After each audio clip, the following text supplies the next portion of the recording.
Next on EXTV Live, Cristiano Ronaldo pleads guilty to tax fraud. Kevin Prince Boateng is signed to Barcelona, and also Central FC on the verge of having new owners. This and more in one moment. Hey everyone, welcome to episode 1 of EXTV Live. This is Andres Soklal and I'm joined today by... And yes, he's not my apprentice, this is not Star Wars, but we're going to head straight into our interactive segment. We're going to speak about Cristiano Ronaldo and his 4 cases of tax fraud. Jonathan, he basically had to pay $21 million. I don't know what that equivalent is in euros. I think it's 19 point something. What do you think about Ronaldo and this current tax issue and, basically being found out for tax fraud? It's disgraceful for his name. A Exactly. player of his caliber shouldn't be getting involved in these kind of altercations. It's pretty terrible because Cristiano Ronaldo is a guy that like to paint himself as this, straight up guy, and a lot of people, fanboys of, Cristiano Ronaldo and so on. Messi, Neymar, Mascherano, and several other guys were under the tax thing, and they had a whole bunch of memes over the internet. Messi needs to pay his taxes. You know what I'm talking about. So it is very terrible. I think, he basically, what was reported is that a lot of the cases where a lot of his image rights, money he made from image rights, were on offshore shell accounts. So that's pretty terrible. A guy of his stature shouldn't do that. I have a personal issue. I think a lot of these companies are accountable for handling taxes.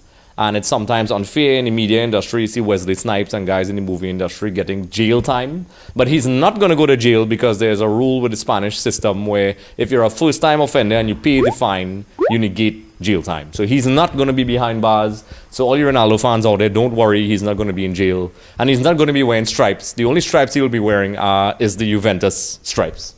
So thank God for that. So up next, we're going to head straight into the other topic. Central FC. The Pro League team for Trinidad and Tobago, Brent Sancho, who is, the owner of Central FC. It has been reported, and a rather ambiguous report, that Central FC is on the verge of having new owners. Jonathan, what do you think about that? That's phenomenal. It revives the league. It certainly gives it more life because the 2T Pro League is certainly dead. That's why the stadiums are empty. No fans want to watch the games. It's boring, in my opinion. Yep, and listen, this is a reality. A lot of people who are fans of the game. Listen, I worked with Central FC. I've been around Derby Connection and all those guys. So I understand the administrative struggles they face. But there's also a very big misunderstanding, which is a topic entirely by itself. That it seems as if this league has been in existence for many years and they cannot seem to get people into those stadiums. They can't figure it out. It's very obvious. The marketing strategies that are being used just simply isn't working. I'm seeing both sides of the coin. I'm not going to throw them entirely under the bus because I've seen some of the struggles. Finances is an issue. A lot of these clubs depended on subventions and financial support from the government, and I think a lot of them are not sustainable. And honestly, they're not up to speed with modern sport marketing tactics. Sure, the easy excuse is we have no money. People love to say that, Jonathan. But in this particular case, I don't think...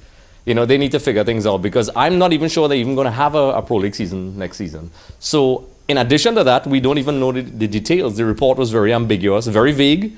We don't know who the owners are. We don't know what they're going to spend. Apparently they're from Europe somewhere. So who knows? We can't even speculate if we could even see where their plans are. So I guess we'll have to see where, how it unfolds, Jonathan. And you're right. The Pro League, there's a bunch of people like yourself, who are in the younger age group. I'm still young. Where there's just not that attachment. There's a lack of interest there, and they need to sit down and figure out why that is. And you could see in the secondary schools football there is a passion for the game. Why can't it be translated? And that's a topic that'll be coming up soon. So you guys and gals can let us know what you think in the comment section below. So up next, we're going to head into our next topic. Kevin Prince Boateng, or however you want to pronounce him, has been signed to Barcelona. We've seen all on the forums, on Facebook, everywhere. Everybody has been speaking about that. What do you think about his signing, and do you think it's a good signing for Barcelona? I'm not really sure, to be honest, Andre. What position are they going to play him in? As far as up top, it's really waste of time signing, in my opinion. And there's a lot of mixed opinions on this. Like I'm thinking Kevin Prince Boateng has traveled all over the place. He's played for many clubs, and I think discipline is a bit of an issue because he can't seem to stay wherever. I don't rate him as highly as a lot of people do. I think he's very talented. He has moments of brilliance. He has that physical presence that I think Barcelona needs. They're missing that. And I'm speculating here, I could be very wrong, that their logic is that he's that big number 9 in the box that Barcelona does not have. He gives them that physicality and that aerial presence that they presently do not have. Because oftentimes I've seen Barcelona wing-backs run into the attacking to cross that ball in, and nobody's going to head that in, unless it's Piqué on a set piece, or maybe Busquets once in a million years. So it's a very interesting signing. I think it's to add another solution up front.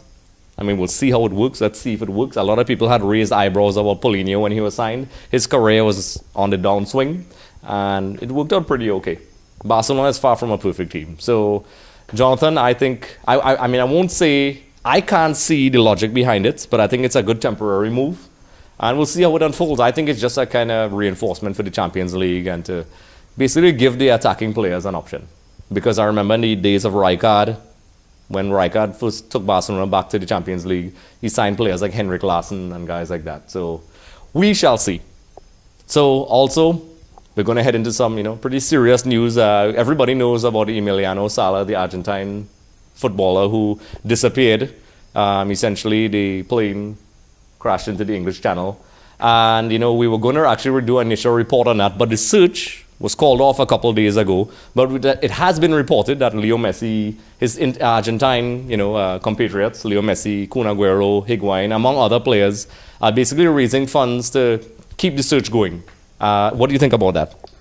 It certainly gives the footballer in world hope, the family hope, because, it's terrible that they cancel the search after 3 days. 3 days to search for somebody, you should be searching for a week, 2 weeks, I think they pulled the plug too early, and it's very, very grateful that the footballers donated money to bring back the search on. Yeah, it's important because we can't even comprehend what's probably going through the mind of this guy, his family, his friends. It's a very scary thing, there's no closure, and I can't even imagine what his friends are going through, and it's a very wonderful gesture that these guys are willing to reopen that search, because 3 days, it is very difficult to console a parent or a wife or a girlfriend. Listen, we're going to stop looking for your person. So we'll see how that unfolds, and it's a wonderful gesture from all these guys, and we'll keep you guys posted. Hopefully, we get some positive news. But from a realistic standpoint, and I don't mean this in a disrespectful way, there's a reason why they have a certain time frame, because usually the circumstances when a plane crashes in the ocean is, the manner in which the plane crashed is something that, if the person died on impact, the wreckage could be put all over the place. So we'll see. So we'll keep tabs on that and see how it goes. So now a topic that I'm pretty sure Jonathan is going to be happy about. Liverpool is having a wonderful season. They're on top of the EPL. Klopp, he's our guy. I'm not a fan of Liverpool, but I love Klopp. He's hilarious. I loved him since Dortmund. I had a pair of glasses that was trying to look like him, but I didn't wear them today. So we'll probably post that image so you all will see who wore it better.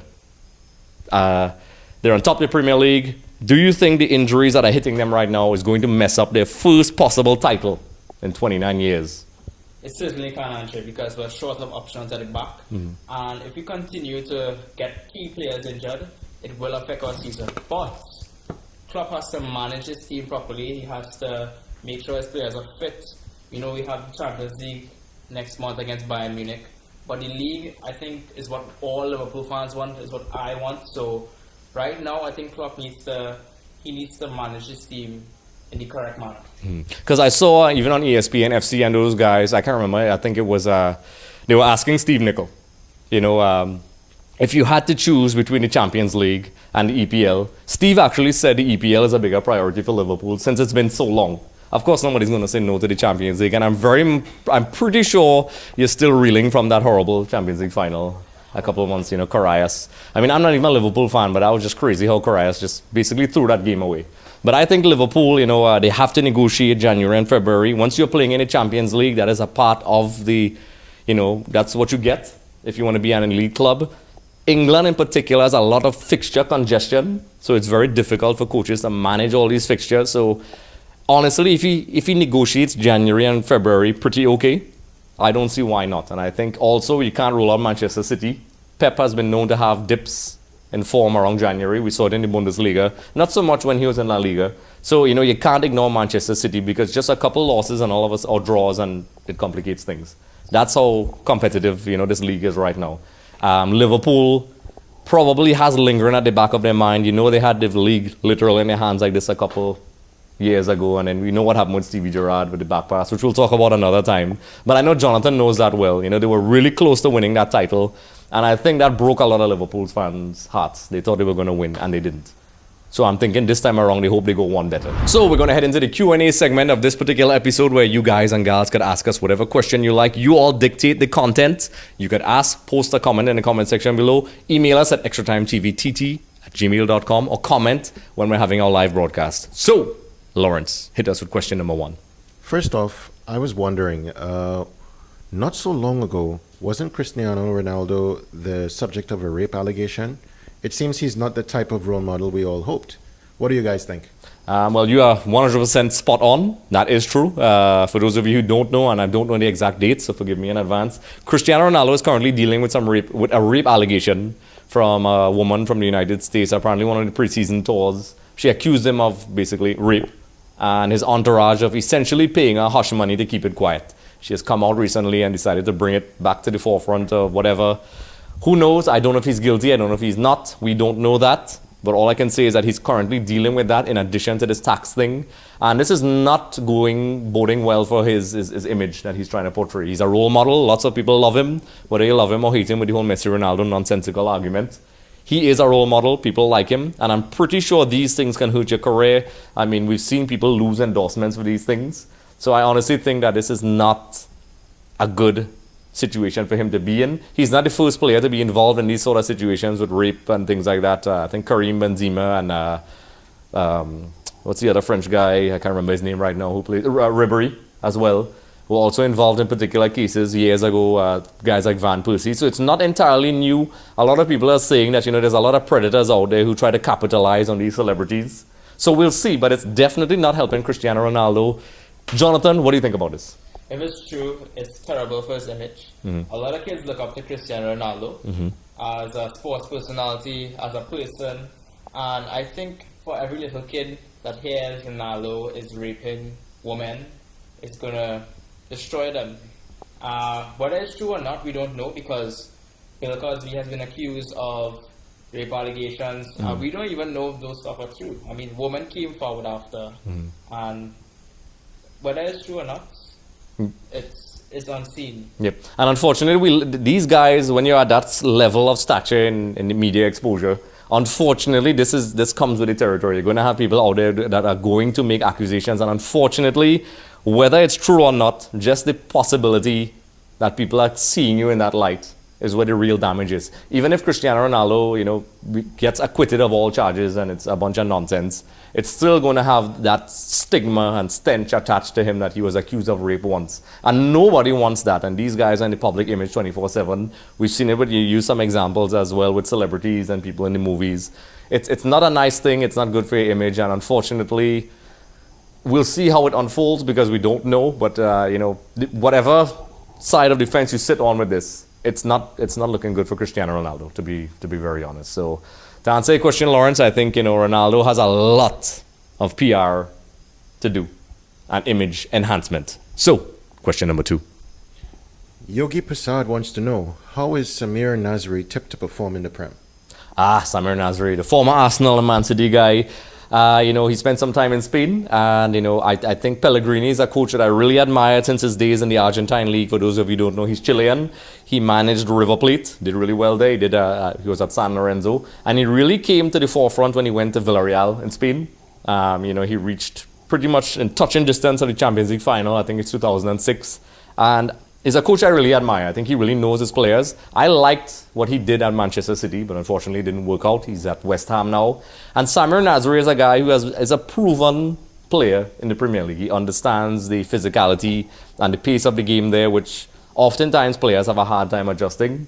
I think his discipline was an issue, but clearly Pellegrini knows what he wants. I think Samir Nasri will be fine. I think it's a wonderful fit because with Lanzini and the type of players he has there, I think Nasri will be okay. I think the transition will be smooth if he can keep his discipline in order, because he was known more recently when he criticized the French coach for not picking him. I think his girlfriend went on Twitter and all that nonsense, social media once again, which is a whole other topic. So I actually think it's a pretty shrewd move, and I think it's Pellegrini doing what he always does. Pellegrini is known for making those very clever signings. So I think it's going to be a great move for West Ham. What do you think?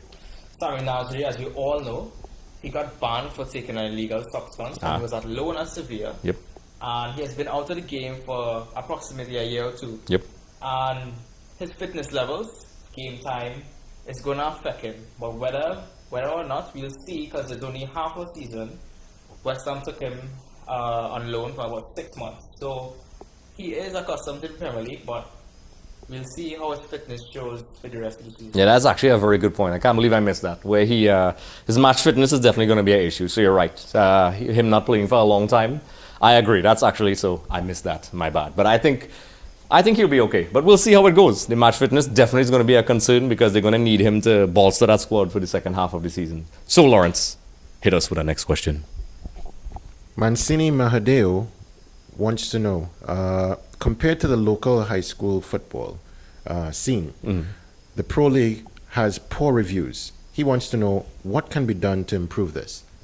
Well, first off, he is not wrong, I can tell you that. And this is not the first time this topic has come up. I'm pretty sure if you go to any forum in Trinidad and Tobago, this topic comes up. People are still trying to figure out the mystery of why the stadiums are empty. I even did a blog specifically addressing that, which I'll put in the description below. Mancini, this is a question that, or Mancini if you want to be fancy, Italian. A lot of people ask this question, and the Pro League can't seem to figure out that question. They think that they've been running this league for over 10 years, maybe more. And when you go to those games, it's embarrassing. There's not much people there. To be honest, teams like Point Fortin Civic had a really decent following. But, when they're not from home, the crowd sort kind of dies down. Central FC had a pretty decent following when they first came out, died down. And people are just not interested in the product. They have to update their marketing strategies. I think we spoke about that briefly at the beginning of this thing with Central FC. They need to get their act together because there is an element of passion. How can you have people loving high school football and somehow you can tap into that? A lot of these players are the same guys that go from the high school teams, go straight into the Pro League teams, and it goes down. It sounds very generic, but poor marketing strategies. They need to update themselves on not just using money as an excuse, but also taking responsibility as clubs and as an organization to teach your clubs to be sustainable. And I'm honestly simplifying the entire thing here because I think that's an entire topic and that's a brilliant question. You'll probably get a question of the week, Mancini. So, I could babble off for hours about that, but just a quick response. What do you think the Pro League needs to do to get their act together and get some people in those stadiums? Well, compared to the secondary schools football league, you see... it's like no comparison, like 5 million versus 0. There's passion. You see the rhythm section. True. You see people from different schools turning up, parents turning up, past students. In the Pro League, we only see family members of the footballers turning up. And I think there's just a lack of atmosphere, a lack of build-up to the game. There's no media involved in the game. So these things disinterest people from looking at the Pro League. Mm-hmm. You're right. That's actually spot on the environment. When you go to games, and I addressed this in my blog, I did an entire thing, top 5 reasons why stadiums are empty. When you go to the stadium, you don't feel that excitement. When you go there, I'm there regularly, unfortunately, and you go, and there's a couple people there, and you may see the occasional maintenance guy walking around, some guys, maybe a family member, me, and a couple other people there, and it looks, there's a very sad, somber tone about the stadium, and it's terrible. This is not a football stadium. You don't associate football with. It feels that way. I'm not exaggerating. It's that bad, and they definitely need to figure things out. I've seen some recent reports on local media where they've been addressing. I think the current president of the TT Pro League, I can't remember her name right now. I think she's kind of reaching out to people. But I think the entire league needs a re-evaluation. I think the people responsible for these things need to hire the qualified people. And that's a topic where we should definitely dab into a little bit more. So that's actually something we'll probably have a special. Why does the TT Pro League have no one? So with that being said, do we have another question, Lawrence? Last up, Miss Ria Rajkumar wants to know, actually she has a double question. Right? She would like to know, why has the former Manchester United manager been underperforming, and why has Liverpool not won a title in 29 years? Okay, so a double question, and I'm going to answer 2 in 1. First one, it's the former manager, which she didn't want to call him Jose Mourinho. Jose Mourinho. Yes, that guy. Listen, I think he's suffering from outdated tactics. We actually spoke about this off air before we started recording. He's a brilliant coach. I'm a fan of him. I'm a fan of Inter Milan. I think he's a brilliant coach, but I really think that his coaching methods is a result of a clashing of philosophies and how the world is right now. The younger players now are very different. The coaching methodologies are very different. The psychological factor in motivating players is very new. Sarri spoke about it at Chelsea, and he got a lot of stick for it, where he said, and it's not my exact quote, that it's very difficult to motivate these players. And I think Jose Mourinho has the old methods of motivating players, the tough love, hair dryer treatment. And a lot of these guys now, whine and go to social media and, oh, my coach was really rough on me, and, demand and gets the public involved. And I think that's a new era that a lot of these coaches have to get up to date with. So I think Jose needs to sit down for a while and get his act in order, because it clearly was not working and his tactics were wrong. As for Liverpool, well, you know what? I'm going to let you answer that question. What do you think about the Liverpool? We'll get back to Jose, but then about Liverpool. Well, there are two reasons why Liverpool haven't won the league in the last 29 years. One of those are stability. For me, I've been a Liverpool fan since I was a baby. Liverpool never had a stable defense, and that was down to mismanagement. Mm-hmm. We always had a good attack under Rafa Benitez, under Kenny Dalglish, under Brendan Rodgers, now under Jurgen Klopp. This is the first time I've seen Liverpool with a world-class shot stopper, a world-class last stopper, and a stable defense.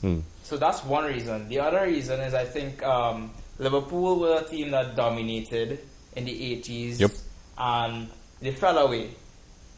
That is because money came into the game, media came into the game, and Liverpool weren't able to keep up with the other clubs in terms of spending money and putting out big money. So it's a combination of sporting decisions and marketing, I believe. I agree. I think also a little bit of bad luck. I mean, if you just go back a couple of seasons ago when Gerrard made that, Captain Fantastic, he's Liverpool's hero. He's the last person you'd think would have a giveaway that would essentially, was it Demba Ba?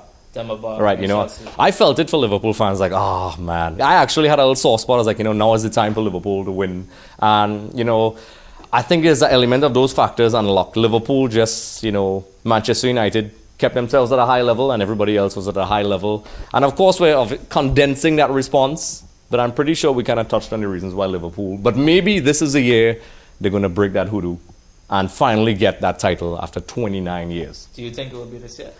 I think it's going to be this year. I don't want to put my head on a block or whatever reference you'd like to use. But I think once they get past January, they'll be fine.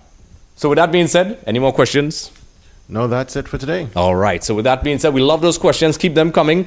Also, you could put questions in the comment section below. If we don't answer them today, we'll answer them next week. Try to keep them between 80 words or less.